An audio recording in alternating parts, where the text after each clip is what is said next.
లేదు, మీ మాటలు వినాల్సిందే. ఇంకో హీరో ఎవరని చెప్పారు చెప్పండి? ఆయన మీరనే కదా. మీరు మా హీరో. నేను హీరోనే, మీరు లెజెండరీ హీరో. లెజెండరీ హీరో మీరు, నేను కాదు. సూపర్. యా కాదు రాజేంద్ర ప్రసాద్ గారు, మీరు కూడా చిలిపి దొంగతనాలు చెప్పేసి స్టార్ట్ చేసే స్పీచ్ బాగుంటుందని నా ఫీలింగ్. ఏం కాదు, ఊరుకుంటాను తర్వాత. మాట్లాడకుండా ఈ పిల్ల నాకు చాలా కాలం నుంచి తెలుసులేండి. చెప్తా. యా సభా సరస్వతికి నమస్కారం. రాబిన్ హుడ్, మైత్రి మూవీస్లో ఇంతకుముందు నేను అంటే నాకు ఎంత మనసుకు దగ్గరైన కంపెనీ శ్రీమంతుడు, వాల్తేర్ వీరయ్య, రాబిన్ హుడ్. నాకు ఒక చిన్న డౌట్ వచ్చిందమ్మాయి, నువ్వు చెప్పలేదు, నువ్వేమన్నా కెలుగుతావు అనుకున్నా, కెలగల నువ్వు, నేను గెలుగుతాను ఇప్పుడు. ఏమండి, నేను వచ్చిన దగ్గర నుంచి చూస్తున్నాను, ఎక్కడ పోస్టర్ కానీ ఎక్కడ నా ముఖం కానీ ఈ ఏరియాలో ఎక్కడ కనపట్టలా. సార్ ఈ ఆన్సర్ మీరు వినాలి సార్, వినాలి. మీరే కాదు, ప్రేక్షకులు కూడా వినాలి. ఎందుకంటే మిమ్మల్ని చూడాలంటే డబ్బులు ఇచ్చి టికెట్ తీసుకొని చూడాలి అని. అబ్బా, ఈ పిల్ల మొత్తం మీద మా ఊళ్ళో మాట్లాడినట్టు మాట్లాడిందండి.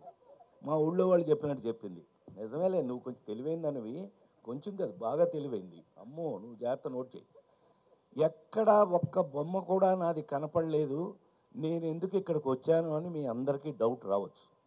కానీ నాకు తెలిసి మొన్న కల్కి, లగ్గం, జనక అయితే కనుక అంతవరకు చూసుంటారు నన్ను. కానీ గుండె మీద చేసుకు చెప్తున్నాను, ఈ మధ్యకాలంలో యాక్టర్గా రాబిన్ హుడ్ సినిమాలో నటించిన తర్వాత ఒక్కసారి మళ్ళీ నాకు నా పాత హీరో రోజులు గుర్తొచ్చాయి. హీరో రోజులు అని అంటే లేడీస్ టైలర్ దగ్గర నుంచి హీరోగా యాక్ట్ చేసినంత వరకు చప్పట్లు కొట్టాలి అక్కడ. ఎన్ని ఇంకా అయ్యే సినిమాలు చూస్తున్నారు కదా, ఎంటర్టైన్మెంట్ అండి. ప్రైమ్ మినిస్టర్ దగ్గర నుంచి మీ వరకు అందరూ చూశారు కదా. అలాంటి రోజులు మళ్ళీ నాకు గుర్తు చేసిన రాబిన్ హుడ్ సినిమా. అంటే ఇవాళ యాక్చువల్గా మ్యూజిక్ మీద ఎక్కువ వాళ్ళు మీడియా మొత్తం మ్యూజిక్ మీద వెళ్ళి ఉంటుందేమో. ఒక్క సీన్ నాదేస్తే మీకు ఓపెన్గా, నితిన్ నాకు బిడ్ లాంటి వాడు, ఊరికే నా ముందు నేను హీరోని అని అట్లా ఏం అసలు నాకు ఈజ్ లైక్ మై సన్. అట్లాగే శ్రీలీల మా పిల్ల. ఇవాళ కొత్తగా మాకు జాయింట్ అయినవాడు ఎవరో కానంటే వెంకీ కుడుముల. ఇతను ఇంతకుముందు 2 సినిమాలు బాగానే తీశాడండి అని అనుకున్నాను. కానీ ఇది విన్న తర్వాత, రాబిన్ హుడ్ అనే ఈ సబ్జెక్ట్ విన్న తర్వాత, అందులో ఒక ఎంటర్టైన్మెంట్కి కేవలం ఒక కామెడీ, ఒకప్పుడు కామెడీ ఎలా ఉండేది, ఒకప్పుడు రాజేంద్ర ప్రసాద్ అనేవాడిని తీసేస్తే అంతకుముందు కామెడీ ఎలా ఉండేది, ట్రాక్. సినిమాలో ఒక ట్రాక్ వస్తే అది కామెడీ, ఇది అది. అక్కడి నుంచి హీరోయే కామెడీ, హీరో ఎలాంటి కామెడీ, ప్రైమ్ మినిస్టర్ దగ్గర నుంచి కామన్ మ్యాన్ వరకు మెచ్చుకునే కామెడీ. అంత గౌరవాన్ని దాన్ని తెచ్చుకుంటే, దాన్ని నేనెంత అదృష్టవంతుడిని అంటే 5 జనరేషన్లుగా దాటుకుంటూ మీ దాకా వచ్చి, వెంకీ అబ్బాయి హీరో విను, నువ్వు 5 జనరేషన్లు దాటుకుంటూ వచ్చాను నేను. చిరంజీవి గారు, క్షమించాలి, మా పెద్ద ఆయన నందమూరి తారక, విశ్వవిఖ్యాత నట సార్వభౌమ నందమూరి తారక రామారావు గారు, నాగేశ్వరరావు గారు, అదొక జనరేషన్. 2 కృష్ణన్నయ్య, సోన్బాబు అన్నయ్య, అదొక జనరేషను. చిరంజీవి గారు, నేను, మేమంతా ఒక జనరేషను. మహేష్ బాబు, జూనియర్ ఎన్టీఆర్, నితిన్, ఇదొక జనరేషను. ఇప్పుడు కొత్తగా జనరేషన్ వస్తుంది. మొత్తం 5 జనరేషన్ని దాటుకుంటూ మీ ముందు నిలబడిన నేను ఇంకా కూడా ఇలా ఫ్రెష్గా ఉండడానికి కారణం రాబిన్ హుడ్లో నా క్యారెక్టర్ లాంటివి. ఈ విషయాన్ని మీరు రేపు 28వ తారీఖున థియేటర్లో, ఈ మధ్య థియేటర్లో కూర్చొని హాయిగా ఫ్యామిలీతో చూసుకునే సినిమాలు లేవనే కంప్లైంట్ దాటి ఒక అద్భుతమైన ఫుల్ ఎంటర్టైన్మెంట్ మీకు మంచి కథతో, నేను అదే చెప్పాను. రాబిన్ హుడ్ ఏంటండి దొంగ. రాబిన్ హుడ్ అంటే దొంగ కదండి, వాడు ఇంగ్లీష్ సినిమాల నుంచి దొంగ కదా. అవును, ఈ సినిమా ఈ కథ చూశాక మన ఇంట్లో కూడా రాబిన్ హుడ్ లాంటి దొంగ ఒకడు ఉంటే బాగుండు అనిపిస్తుంది మీ అందరికీ. ఇది గ్యారంటీ. ఇది కేవలం నేను ఒక ఫంక్షన్లో మీ అందరికీ మీ ముందు మాట్లాడడానికి నేను చెప్పట్లేదు. 100% ఒక అద్భుతమైన కథతో ఎంటర్టైన్మెంట్ దాంట్లో మిక్స్ అవుతూ ఈ సినిమా చూసి బయటకు వచ్చేటప్పటికి మా హీరో చెప్పినట్టుగా మేము నలుగురమే గుర్తుంటామండి. లేదంటే సత్యంగా నేను నా పేరు మార్చి వేరే పేరు పెట్టుకుంటాను.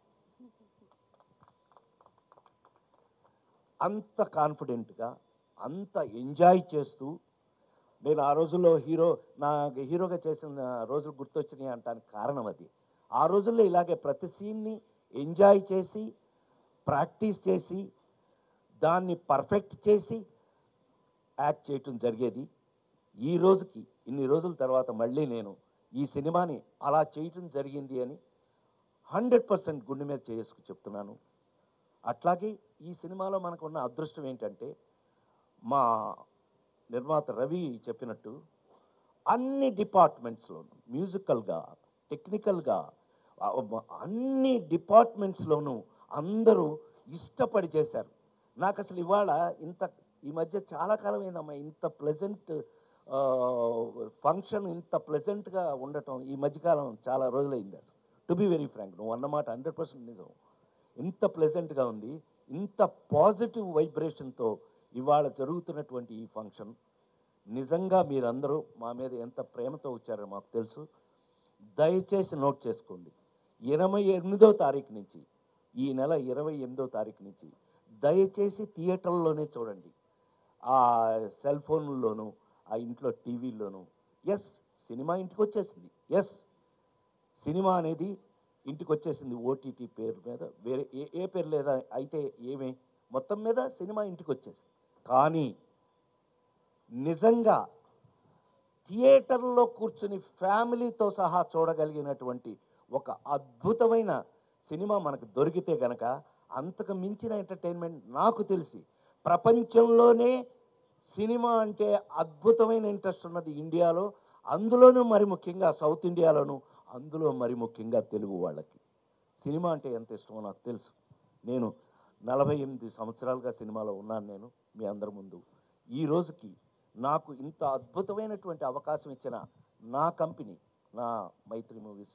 నేను శ్రీమంతుడికి మీకు విషయం తెలుసో లేదో అండి, శ్రీమంతుడి సినిమాకి జనరల్గా ఫ్యాన్స్ అందరూ ఇష్టపడతారు. అంటే నాకున్న అదృష్టం ఏంటంటే Chiranjeevi fans, Balakrishna fans, Nagarjuna fans, Venkatesh, అందరి ఫ్యాన్స్ నా ఫ్యాన్స్. అది నాకు ఉన్న అదృష్టం. ఎందుకనంటే అందరికీ కావాల్సింది బేసిక్గా ఎంటర్టైన్మెంట్కి మించిందే ఉందండి. టెన్షన్స్ అన్నీ జీవితంలో మనకు కావాల్సినవి ఉన్నాయి. అందుకని మరొకసారి మీ అందరి ముందు సవినయంగా నేను రాబిన్ హుడ్ సినిమాని 100% మీరు ఫ్యామిలీగా వెళ్ళి 28వ తారీఖు నుంచి థియేటర్లో, అద్భుతమైన థియేటర్లో ఆ ఫీల్ తోటి సినిమా చూడండి. మీకు ఎంజాయ్మెంట్, మీరు హాయిగా అనుకున్న ప్రతి ఐటము ఈ సినిమా లేకపోతే నేను దానికి బాధ్యుణ్ణి అని మరొకసారి మీ అందరి ముందు సవినయంగా మనవి చేస్తూ, నాకు ఇంత అద్భుతమైన అవకాశం ఇచ్చిన నా కంపెనీ, సరే నా మైత్రి మూవీస్ నా సొంత కంపెనీ చెప్పాను కదా శ్రీమంతుడని, I should thank Venky Kudumula. నువ్వు అంత అద్భుతంగా నన్ను, ఇప్పుడు త్రివిక్రమ్ దగ్గర నుంచి, మీ గురువు త్రివిక్రమ్ దగ్గర నుంచి, అనిల్ రావుపూడి దగ్గర నుంచి అందరూ నా మీద ప్రేమతో ఈ జనరేషన్, నేను అన్నానే 5 జనరేషన్లు దాటి వచ్చానని, ఈ జనరేషన్ రచయిత దర్శకులు కూడా నాకు ఇలాంటి పాత్రలు రాయటం నా అదృష్టంగా భావిస్తూ దీనికి అవకాశం ఇచ్చినటువంటి, మనం ఎప్పుడు అనుకుంటూ ఉంటాం, మీకు బాగా గుర్తుండి ఉంటుంది, ఆ నలుగురు సినిమా అప్పుడు చెప్పాను నేను, నాకంటే నాకు వచ్చిన అవకాశం గొప్పది అని. సో ఇలాంటి అద్భుతమైన అవకాశం దొరికినందుకు మేము నిజంగానే, అంటే ఇవాళ ఎంటర్టైన్మెంట్లో ఛాలెంజ్ చేసి చెప్పడం కొంచెం కష్టంగానే ఉంది. ఎందుకంటే కామెడీ షేప్ కొంత మారుతూ వెళ్తుంది, కొంత బూతు ఆ టైప్లో వెళ్ళిపోతుంది. అలాంటి స్టేజ్లో మళ్ళీ మా హీరో చెప్పినట్టు ఒక ఒక అద్భుతమైన ఆర్గానిక్ కామెడీ అన్నాడు. అద్భుతమైన మాట అన్నావు, ఇది నేను ఎప్పుడు గుర్తుపెట్టుకుంటా. అద్భుతం, ఆర్గానిక్. మనకి ఆరోగ్యం కోసమే ఫుడ్డే ఆర్గానిక్ మారిపోయినప్పుడు, ఆ మందులే ఆర్గానిక్ మారిపోయినప్పుడు, మనం సినిమాని కూడా ఆర్గానిక్గా మార్చడానికి ప్రయత్నిస్తున్నందుకు, కనీసం అలాంటి ప్రయత్నం చేసినందుకు వెంకీ కుటుంబులకి నేను ఒక అద్భుతమైనటువంటి అప్రిషియేషన్ ఇస్తూ, నా తరఫున, అంటే కొంచెం సీనియర్ కాబట్టి నేను అప్రిషియేషన్ ఇస్తూ, ఈ సినిమాని దయచేసి థియేటర్లో మీరు చూడండి. మీకు ఏమాత్రం నచ్చినా మీరు మమ్మల్ని గుర్తు చేసుకోండి. అదే ఈ జన్మకి నాకు చాలు అని మరొకసారి మనవి చేస్తూ, ఈ అవకాశానికి మరొకసారి కృతజ్ఞతలు తెలియజేస్తూ, మీడియా వాళ్ళందరికీ నమస్కారం. Thank you. ఆగు, నేను మర్చిపోయాను అనుకున్నావా? నువ్వు ఎప్పటి నుంచి నాతో ఏమండి, నిజం చెప్పమంటారా అబద్ధం చెప్పమంటారా మహారాజా?